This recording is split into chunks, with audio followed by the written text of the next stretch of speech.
Interesting choices. The reason we, chose the people we have up here is to look at things from a different standpoint. Of course, the Lamb Company is bringing a lot of product into our country, and obviously dealing with a lot of uncertainty and decisions they need to make. Same with McCormick and Company, because of course they're sourcing products from all over the world. So I can't even imagine the challenge that we're going to talk about here to decide. It's like, well, what do we do? How do we look down the road? So. Maybe to get started, let's start with you, Shabir. What do with you guys, how do you make any sense out of some of the products? I think you mentioned to me in a casual conversation, something like garlic and the percentage that comes out of China. So why don't we start with that and some products and what keeps you up in the middle of the night? I mean, we're sourcing products and raw materials and goods from over 130 countries around the world. That just doesn't switch and change overnight. So it is a very robust program, and I think as an organization we are looking at alternatives, but what we were speaking to yesterday was garlic specifically. I don't know if a lot of people know this, but almost 90% of the world's garlic product, raw material, is sourced from China. And that doesn't just happen overnight again. I think we had production and growth of garlic across California and the United States, but as those crops became more profitable, they moved away to probably wines and other products. So now the best place and only source, 90% of it is coming from China for garlic. And again, for us to change that, it doesn't happen overnight. It's going to take a lot of time. So I think just thinking through all those alternatives and options right now is something top of mind for McCormick, but yeah, we're just working through it. What are some of the other products too that would be affected, maybe not at 90%, but from other countries where you're really kind of concerned? I mean, vanilla from Madagascar, and when you have a tariff that's 10% across most countries around the world, it literally is affecting just about every product because we're sourcing all our spices mostly from tropical climates like India, Vietnam, and Africa. Awesome.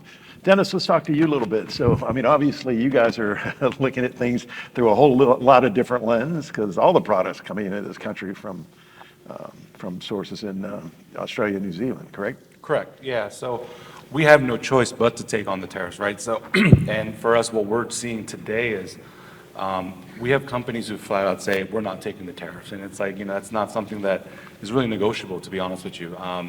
People have this mentality of like, the burden needs to be shared, and it's something like that. And we understand that, but at the end of the day, we've got our shareholders that we're accountable to. And then what we're seeing right after the tariffs were implemented was that China and the Middle East kind of really got involved in the lamb and beef market through New Zealand and Australia. Because what happened is the price to the U.S. has gone up, so that profit, and that 10% really eats away at their profit. But now they can take that exact price they're selling to the U.S. and market it to China and Middle East and get that much more profit. So we're seeing an effect where the 10% tariff isn't not just hurting us from the money perspective, but also the amount of product we're able to procure. Because a lot of it is going to other destinations now because the profit margin is that much greater for our shareholders. And your shareholders are the farmers, I assume, right, and processors. Correct. Right? So we're a co-op structure. Yeah. We're owned by 4 farmers down in New Zealand and Australia. It's very similar to our new sponsor, Amazon. We're vertically integrated as well, where our farmers and our owners are they're growing the cattle, the sheep, and the cows for the processing, and then they process it themselves. They package it and they ship it to us, and then we're their sales arm here in the United States to move their product through the channels. Awesome. So Alex, what's your conversations like with suppliers these days? Well, it's not all doom and gloom, and we really do we do a lot of work directly and importing and exporting from here into Mexico just for our brand. But the amount of product that we are importing in general, like you guys said, is crazy. And I don't think we're taking a stance on sharing the burden, right? I know a lot of people are doing that. The bigger thing that we're pushing for is, can we, and kind of like what we were talking about earlier in the presentation, is how do we add a little bit of transparency to that? Right. So whether it's the equipment guys or McCormick, if there's any way at all possible to add a line item that's telling all the way through the story, hey, here is the tariff hit. Yep. That's a lot easier for me to communicate than just saying, hey, your price went up 25%. Exactly. Especially for somebody like McCormick, where you have such a breadth of items, and we know that you're 10% in one country and 150% in another. And I think that starts really muddying the waters. And I don't think people understand it. At the same time, you're also dealing with the inflation, like Dennis is talking about, on shipping containers, the diesel to move those trucks, right? So it's like, and the boats, so it's, and port fees, all of it built in. So any way to add that transparency in that line so you can kind of explain to the end user, for me, would be the kitchen manager putting in his order, right? How did we get $3 more onto our black pepper, for example? Hey, here's every time they got hit. Okay. It's a little bit easier pill to swallow. I completely agree with that. Yeah, we've had a lot more success certainly when we've been able to share. This is the impact. This is where the tariffs are coming from. And again, to your point earlier, it's changing frequently. So how do we be prudent and not react to every single response from the administration? Let's take some time to understand. If you think of the China tariffs, it started at 20, went up to 150. We were sure not to price off the 150% because realistically, I don't think as an organization we thought that was going to stick. But where it is now at 30, I mean, all our indications right now suggest that's here to stay for at least a little while. And so, Abby, again, you deal with this every day. Do you actually deal, or how do they get this information that you have to your clients? Because I know a lot of your clients are either food manufacturers or restaurant chains or whatever, right? So I know there's a team of people to do that. So do you have like a weekly meeting and you go over these notes, or daily or hourly? I don't like what's going on. I wish it was that structured, but unfortunately, a lot of the information we're getting is either like this much ahead or right on time with everyone else. So it's, as a team, we make sense of it in real time, and then what we can do ahead, we do. And so there, like you mentioned, there are these perfect moments where I think there are opportunities for sharing. So whether it's earnings season, whether it's, there's an update or you're sharing a new report, like these are the moments where you can tell your story in a packaged way that's not as reactive as you just mentioned, of constantly saying, oh no, do we have to react to this media inquiry, or oh no, do my investors pressing me on these like constantly changing things. And so that's sort of the moment where it's like, okay, let's pause and reflect and really think through what's going to serve us best in this moment. So I wish I had the crystal ball. I don't. Yeah. I want to jump in real quick. The hard thing for somebody like Dennis, and I try and put myself in his shoes when we're kind of negotiating and trying to figure this stuff out, right? He's got a perishable product. So it's hard not to react, or the people at his company not to react when they're going, hey, I have a boat waiting to be unloaded, and what's the price of the stuff on that boat? And it changed mid-trip, right? And I it's just very hard to not react, right? I hear you, right? But when you're sitting in the shoes for these people and they're going, hey, this is a make it or break it for my job, maybe, it gets really tough. I didn't think of the kind of the global impact of it. So to your point, where you have, if you can make a higher profit as an organization, selling to China, selling to the Middle East, potentially as new suppliers come in that way, that changes the dynamics. It does. And it changes how much is coming into the States. So we're at a point now where, because of that shift that's happened indirectly because of the tariffs, we're going to be shorting a lot of our customers coming up because we don't have enough supply to meet the demand right now. Because, just to kind of give you some numbers for us, we're going to be about 2 million pounds short overall in terms of lamb and beef products year over year from last year. So for us, we're really managing that group. But at the end of the day, it's not just us. We've got all of our competitors who are in the same boat. In the last, I would say 30, 60 days, we've got a 20% increase in terms of the number of customers calling us, trying to set up new accounts. They're like, you have product? Well, we do. oh, I want X number, like, well, we can't move that amount for you. Like, why not? You have it. Well, we have to take care of our current customers too. And that shift has happened not just to us, but all of our customers, and I mean, all of our competitors. So we're feeling that. And the biggest difference for us compared to some of our competitors is that we don't go and buy a tremendous amount because we do chilled and frozen, right? So our frozen stuff does last 3 years. There's a huge shelf life on it. Some of our competitors will go and just buy huge lots of it during certain times of the year. So they've got product that's non-tariff right now going up against ours, which is tariffed, because we do a lot more rotation of our stock. So there's that competitive nature, and that was what we're experiencing in the field today. So that's kind of really hurting our business. But we come back to the fact of, listen, we bring a great fresh quality product, and that's how we continue to market that. And people have been coming back and saying, listen, your competitor's short, I'll take it from you. Is there anything you can do with price? And we'll work with them. If it's one of our really good customers, we'll share that burden. We've gone back to our suppliers and said, is there anything you can do to kind of mitigate this a little bit? And they've reduced their profits, but they want to help our customers, and we want to continue to grow this product in the States. Do you see sometime before the end of the year, if the perfect scenario happening, that they would come back to you and say, all right, we've got additional product we're going to send your way? Or is it kind of that ship has sailed and it's going to be difficult? We're continuing to find different suppliers. We don't just work with just our co-op farmers. We do work with all different kind of farmers throughout New Zealand and Australia. So we're pulling from everywhere we can at this point. But once again, they're selling to everyone else that we're competing against. So that's what we're up against too. So we're just short supply. But if there's an influx, we'll take it. If a supplier comes, and we do this every week right now, we have suppliers who are coming to us and saying, hey, we've got additional product that your competitor's not taking. Do you want to take it? And we'll just take it because we need to build our stock more and make sure we take care of our customers. Yeah. Very, very interesting. Let's talk a little bit about, and this is for everybody really, do you guys have stables of media influencers that you know of within your companies that are helping to get a message out there? And Abby, I know we'll wait for you for last because I definitely want to hear how you guys go about that. But let's start, Alex, do you know if your marketing team is actually doing any of that? Oh, yeah. Okay. And the cost of doing that is insane, right? I mean, it is, apparently I need to be an influencer. You're talking $100,000 for a single post. Wow. So somebody like a Chili's, when you see their media flood, that is multi-million dollar campaign. So yes, we have some.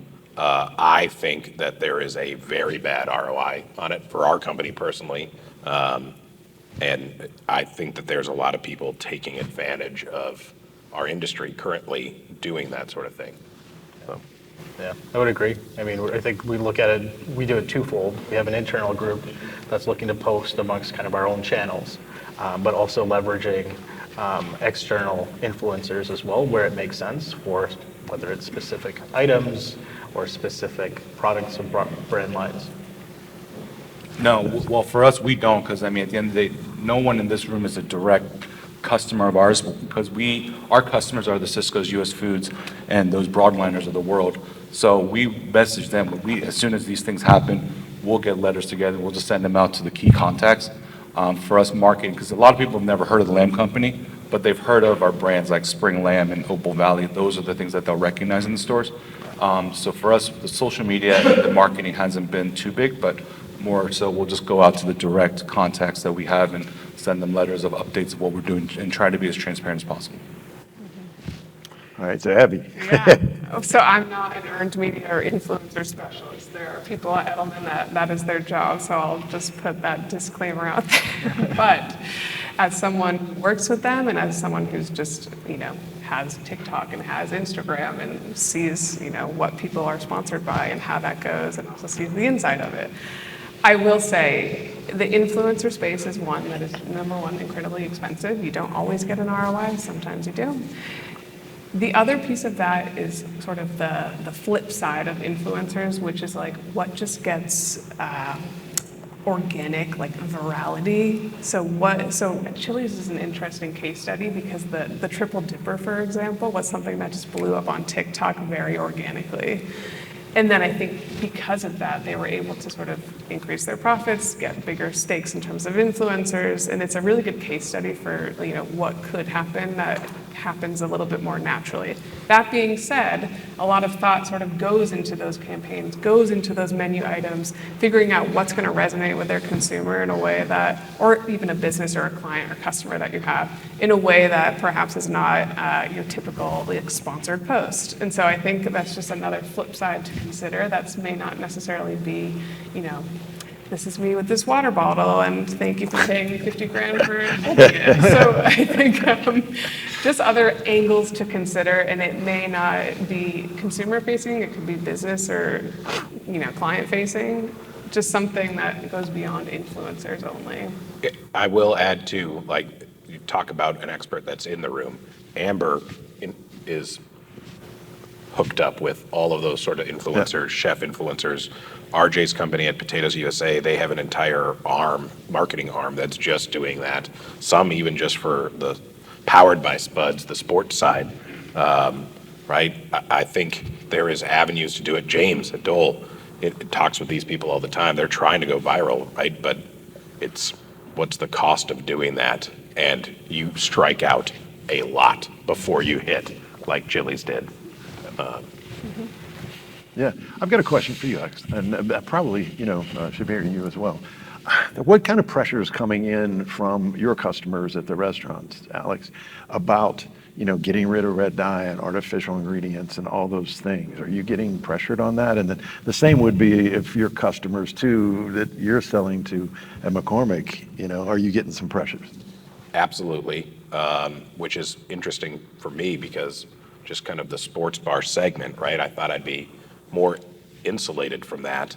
We've been, especially on like the seed oil versus tallow thing, the incidence of emails coming up going, do you use soy?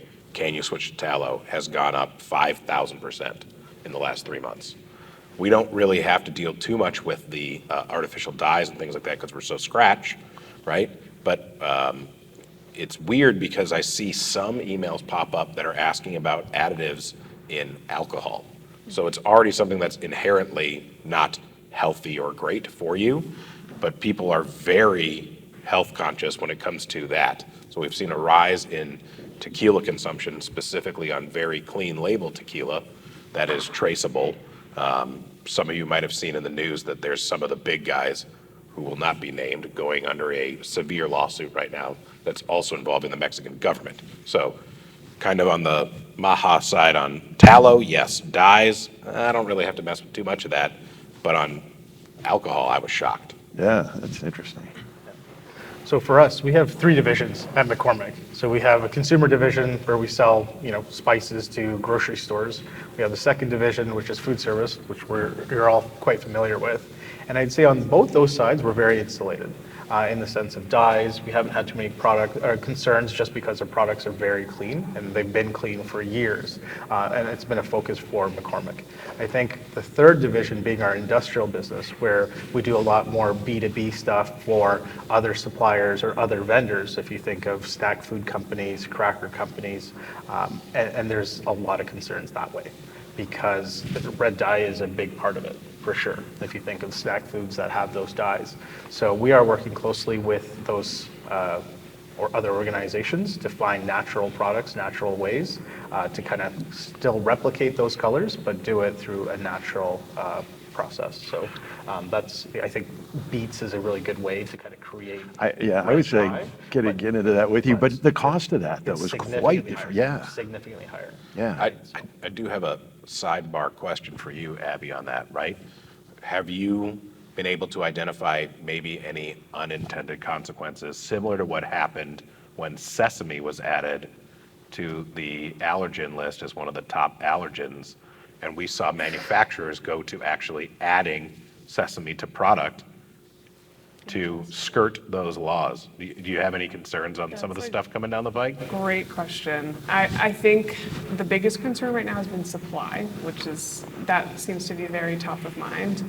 The allergen one hasn't come up as much. And so, for example, turmeric, beet, there's all these more specialized or niche ingredients that are going to be going into food dyes as replacements or products as replacements. And so the allergen question is a really good one. I'm glad you brought that up, but it has not been front and center, I think, because then the question is, okay, do you now label all your products with every single thing? I mean, yes, but there's now a lot more legal risk at play.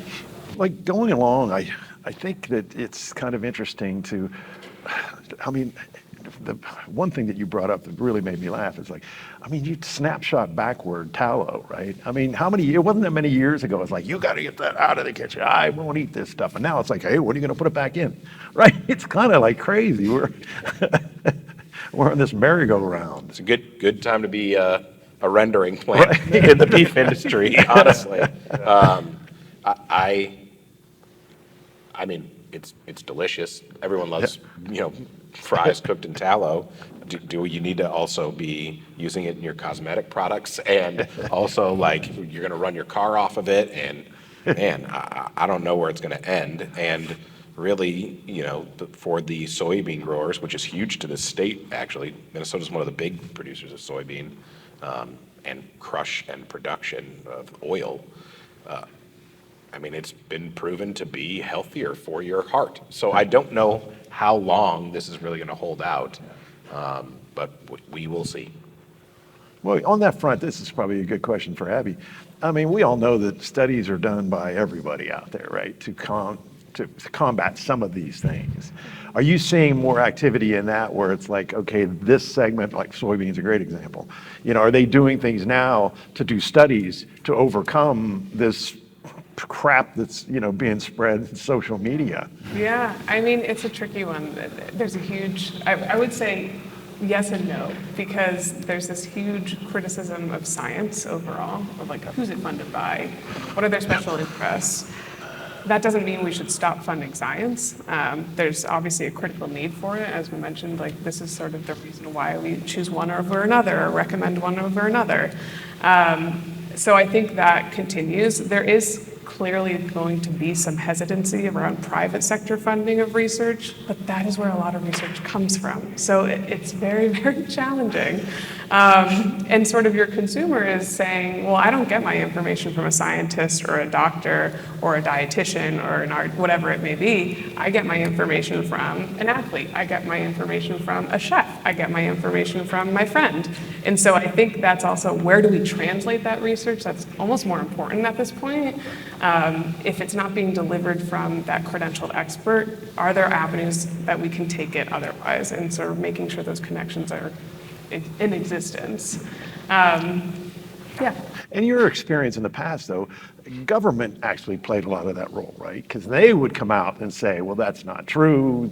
Here's studies and what was done. Yeah. And that's not going to happen as much here now, right? No, I think the dietary guidelines are going to be a key moment to that point exactly, which is RFK has said it's going to be a 4-page document. Normally it's about 400. So what does that actually mean in terms of science or citations? I don't know. We will see. I am at the edge of my seat waiting to read that. It'll be an easy summary, I suppose. But I mean, all that aside, I think there has been such a high level of rigor that goes into these guidelines and a high level of collaboration with or without industry. I think that's also like where there's value. It's a wait and see. What's the estimated deadline for that report to come out? So RFK has said it'll come out in the next few weeks, which is unusual. Usually the full report comes out around December. So maybe it'll come in the next few weeks. Maybe it'll be silent. Your trade associations may know a little bit more than I do, so make sure you're tapped into those as well. They all have really strong government relations teams, so we'll plug that as well. Is there a question out there? Because I can't really see. Okay, yeah, with the light up here, it's really hard to see. So yeah. Is this thing on? Yeah, okay. So the red velvet cake police, how is that going to be in any way, shape, accountable? How is anybody going to hold anybody accountable for that kind of stuff? For anybody using that dye in a red velvet cake in a restaurant, how would that be accountable? That's my biggest thing. Like, okay, they can say these guidelines, but then how are they going to actually hold up accountability? I mean, I can say, so the accountability piece from like a policy standpoint, none of the red dye pushes are hard and fast policy unless it's in the states right now. So that's a tricky one because a lot of you all work nationally or even multinational. So it's a really tricky, you're dealing with state by state regulation, and it's not sustainable to have, a different menu for every single locality. Or are we self-policing? Say that again. Are we self-policing? That's the other thing, right? is sort of what I mentioned with the food safety piece. A lot of it turns to yourself, to be accountable to yourself to make these changes. And your consumers are looking for you to say, we have high standards, this is what they are, this is how we work with our suppliers to make sure those standards are in place. It's going to be trickier and trickier. But then on the flip side, you have sort of, I'll use Maha Moms as a good example. There's, I think, there's a group, I'm blanking on the name, that does independent testing of products. So you could go into a grocery store, grab a red velvet cake, test it, see what's in it, and that's going to set off a media storm. And so it's just something, that's what we're grappling with today. I mean, just to add, I think in general, from a consumer standpoint, with TikTok and Instagram and all that social media, people aren't going to want to go viral, and I think for the wrong reasons, that is. So I think restaurants are going to be really accountable to that because they're like, we don't want to be in the news for the wrong reasons. So I think there's a lot of that going on because if you get one person that comes in, this is going back to my operator days, you get one person who comes in and gives you, puts it on TikTok and says, hey, this place has the red dye and that's not supposed to. You're going to get a firestorm of people that are going to be like, all right, boycott this place for a while, and they don't want that kind of press right now. So I think you'll get a lot of self-policing out of it just from the restaurant standpoint of like, we want to stay out of drama. Yeah, we learned something from the nutritionals too. Remember that? When people were going, just grabbing something from a chain restaurant and testing it, and then, blowing it up on social media. Well, it kind of died down, now. So I don't know. It's really interesting. Will this stuff hit, peak, and go away, or is it something to stay? Well, I think nobody Panera is knows. actually a good example of that, right? Years ago, they went viral where someone thought it would go viral for the wrong reason with the mac and cheese, right? Some teenager pulled it up and said, oh my God, this is all comes out of a bag. You guys shouldn't buy this, it's not great, there's preservatives and all that stuff. Well, Panera came out and said, no, this is actually great. It shows the fact that you're gonna get a consistent experience wherever you go across the country to any Panera. And I think that's, that person wanted to go viral for the wrong reasons. They had malicious intent and it completely backfired and it was a positive spin. So the viral aspect goes both ways. Yeah. Information can fly and move around so quickly now. If you think back decades where your source of information was a newspaper or then like primetime TV or news at 6 o'clock or 10 o'clock at night. Now information just goes so quickly and these things go viral. So it's important to be on top of these things. Yeah, we have another question back there. Jan. Over here, Jan Dickerson, Alaska Seafood Marketing Institute. One of the biggest issues that we are dealing with at ASME is the fact that most of the seafood that comes out of Alaska goes to China and is further processed. So if you take Alaska pollock, which is the world's largest sustainable resource, all of that pollock goes into sandwiches that are breaded or somehow processed over in China. So we have worked, as Abby was talking about, the collective effort on all different levels that a commodity board can work on, and the people that we have working for us in Washington, D.C. to influence those decisions that are happening there. It's all been good so far. There are no additional tariffs just because it's further processed in China. But it scares us to death. I mean, if we all of a sudden have everything that's processed in China has a little bit of an increase to it, it could be really deadly for our industry. So I just wanted to reiterate the importance of collaborative spirit at all different levels, and especially in Washington, D.C. right now. So you're saying now, Jan, that that will not be tariffed just because it's Won't be processed there. tariffed, But who knows? It could Yeah. change. Yeah. Abby probably knows more than I do. It could change Probably travels tomorrow. bonded and then it gets there. Yeah, go ahead. No, make that point. Yeah, it likely travels bonded to China, and then it's processed there. But as we all know, the policies can change overnight. So I think it's the right attitude to think about and look at other alternatives potentially as well. There's a lot of products like that. I mean, we've gone to a lot of like meat processing plants where, of course, they're sending, the the intestines. I don't know, come on, I was kind of trying to find a nice word for it, but over to China to be cleaned and processed to come back to make sausages. Right. Right. So I guess I never really thought that is an option that it wouldn't be in the tariff. That's cool. The bigger one, right? Not to discount like what Jan's dealing with, but the beef industry between the U.S. and Canada, if that continues to escalate, there's cattle that will touch both countries 7 times before it gets to your plate. So the country of origin, where a feedlot is processing for every single product, right? All of these middlemen, everything is just adding extra cost to the end consumer. And that's, I do not know how we can get more transparency on that. The gas use and just resources of moving these products around is exorbitant. And I know saying, hey, we get it local is also kind of, whatever, it's a gray area, right? Local, 1,000 miles away, okay. But I think you're gonna see a big push if this continues to try and focus more on that. And we're gonna talk to some chefs here that are really pushing that, right? Yeah. Well, you also, obviously know a lot and do a lot with your company in Mexico. Same thing there, right? Because those tariffs are going to be on tequila and avocados. Walter's in the room too. If you want to chime in, Walter, you can. But it's like, all of this is stuff you've got to just be looking at. We are a global supply chain for all of us. Buy your local supply chain person a drink because they are going through hell and back right now at the manufacturer side and on the operator side as well. And I don't know if there's a light at the end of the tunnel anytime soon. Exactly. So, Walter, I just called you out. You were out of the room, but it's like, if you wanted to say some comments, we were just talking about the tariff situation and, what's happening. Alex brought up about, I don't know how much you can talk about. Yeah, I know. There's certain things you can't again. I don't want to put you on the spot, but where's the head of your organization? And about all this?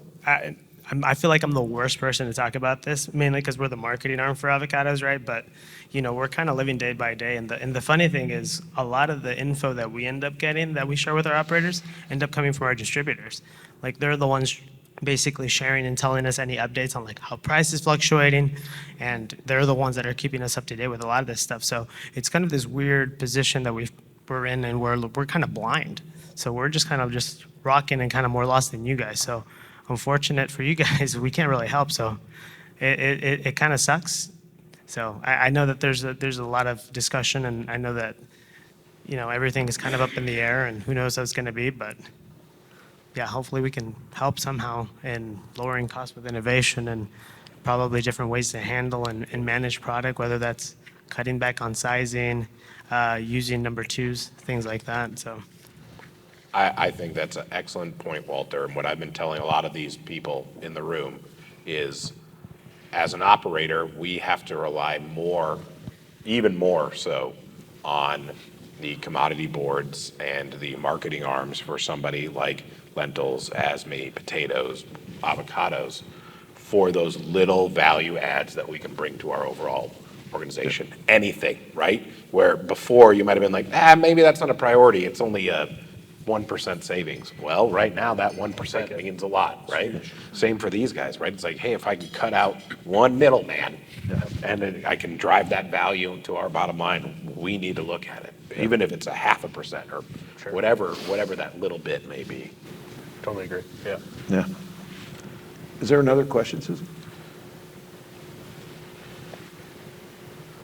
Just kind of anecdotally, when kind of all the China tariff insanity was kind of in the midst of its peak, we at Dole kind of found ourselves embroiled in huge amounts of impact to our bottom line, right?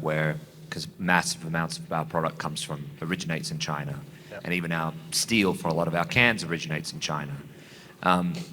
We actually found that putting in a secondary step in our process and further complicating our supply chain just a little bit actually got us out from underneath those tariffs a little bit, because we found that if we could produce a final processing step in another country that was not China, although it put bottom line cost into us, it was still less of an impact to our business than just taking the entire impact from the tariffs of China. So we had to overcomplicate our business to get past the stupidity of all the, verbiage that was going around in the ethos. So it's just been, fortunately, we didn't have to fully implicate all of that, but maybe in July 9th, right? That was the timeline that they're going to reemerge. The Liberation Day tariffs are going to reemerge. Maybe we have to go back to that, right? But it's a wild time. I think all of you have done an amazing job at trying to calm down your own internal company fears, because this stuff is moving so fast. You don't want to hit an operator like us with a 30% increase when 2 weeks from now that could change. Right. And we all know it's like the gas companies, right? When it goes up, it's up. It doesn't come down. They're just going to take extra margin, right? So I think the fact that we see long-term partners going, hey, we are going to eat it a little bit for a couple days here because we think, right? Exactly. We think there's going to be a policy change coming up here, even if it's like Jan's talking about, right? Where it's that pass-through, the pass-through tariffs, they've kind of said, hey, on food, we're not going to do that. But then if you're in the solar field, you're getting hit heavy, even more so. So nobody knows, right? Yeah. And I just want to tell you guys, I really appreciate those of you that have global supply chains that are doing that.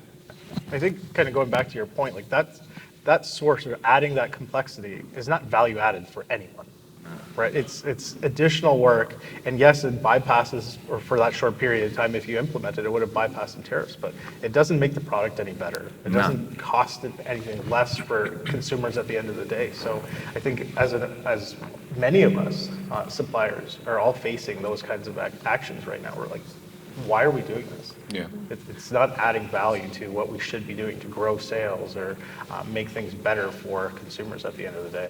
Yeah. Right now, we could all go out and buy Alaskan pollock that went from Alaska to China, then went to Poland for final packing, and then got shipped here. And then it's going to go into the distribution chain and have 1 million touch points. Mm-hmm. So it's a good time to be the middleman, I guess. Exactly. Yeah, I mean, there's a lot of counterintuitiveness in the whole thought process, right? Just that example, I didn't even think about that, but to make it more complex. But, even for us, if I compare our products, the whole idea of going American, which was the whole reason of the tariffs anyway, was you go to Colorado lamb, right? And if you look at the difference between the three products, New Zealand, Australia, and Colorado, even with the tariffs, we're still cheaper than a Colorado product. And I think that's the other thing that I don't think that was the impetus for why the tariffs were put in place. They didn't think about those things. So every industry is going to be a little different. We're all affected differently. But I think that's something, it's a reality we've got to deal with. From our side, we're going to do everything we can to kind of take a little bit of the cost down. We're not passing on the full 10% if we don't have to. And then, for us, we do a lot of quarterly, 6-month, and even yearly pricing with some of our suppliers and some of our end users.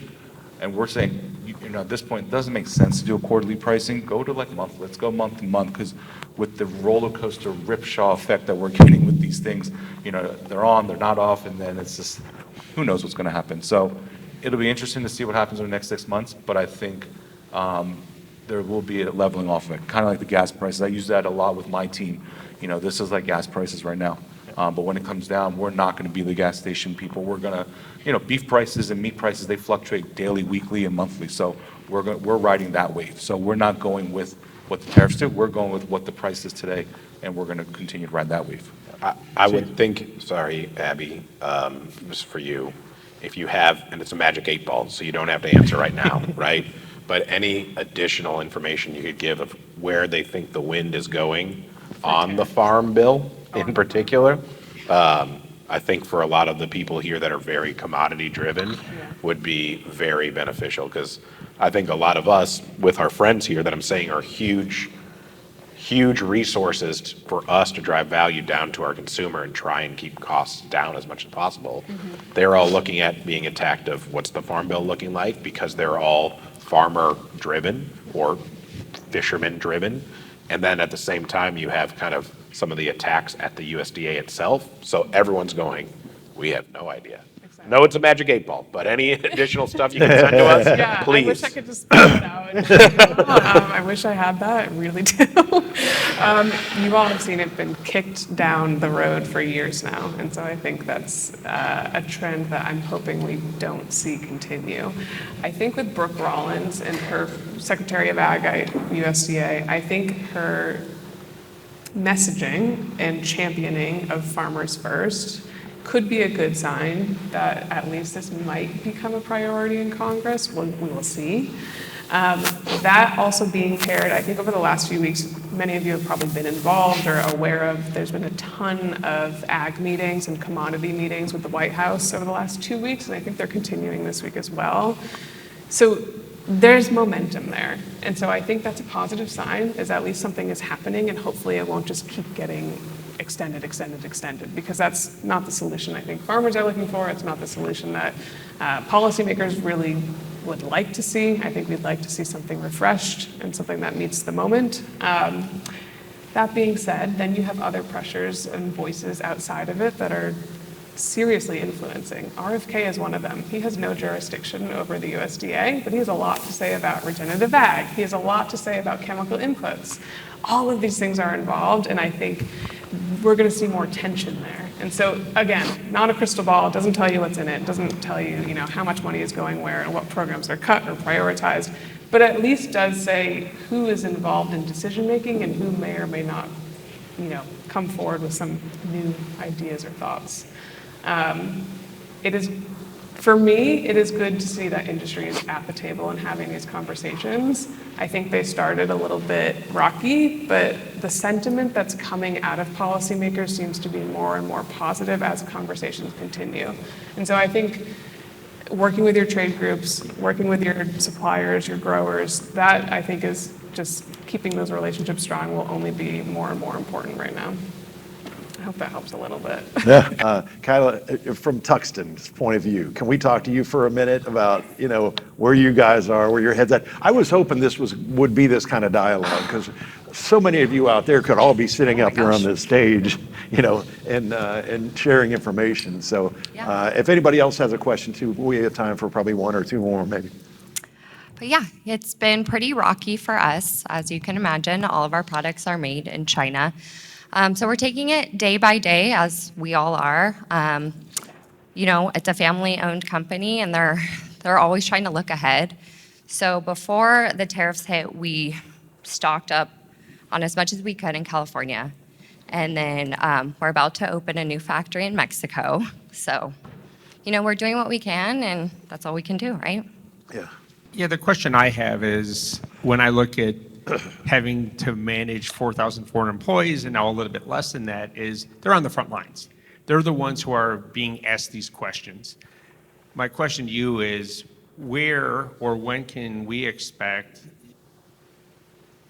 will there be a location or space where we can find consolidated information that we can arm our employees with so they can have these conversations with customers, or gives us information so we can have these conversations with our teams who are on the front lines? And I'll give you an example. We've had customers come in already saying, do you use seed oils, and do you use red dyes? And these are the same people that 3 years ago said, don't tell me how to eat. So these 18 to 24-year-old employees feel uncomfortable being able to answer this. So the question is, will your group provide any further information or materials on how to have conversations, or where does that stop? That's a good question. Well, we can definitely share what we've worked on today to start. I will say, you bring up a really good point. Internal communications is critical right now. Most of the conversations, I think, and I'll speak to Edelman generally, we haven't done a ton of internal comms. A lot of our stuff is more like public-facing or client-facing. Internal comms is a constant ask these days. So my recommendation is make sure you have a very, very customized Q&A document that every operating director can have access to. Make sure your staff feel very, very prepared with tough questions. So these are questions they may not even be asked, but if they know that there's a message that they can pull from and having that be standardized, that is really, really important. Also, it goes back to the transparency conversation. It's like, what is your company doing in this day and age where there's so much pressure?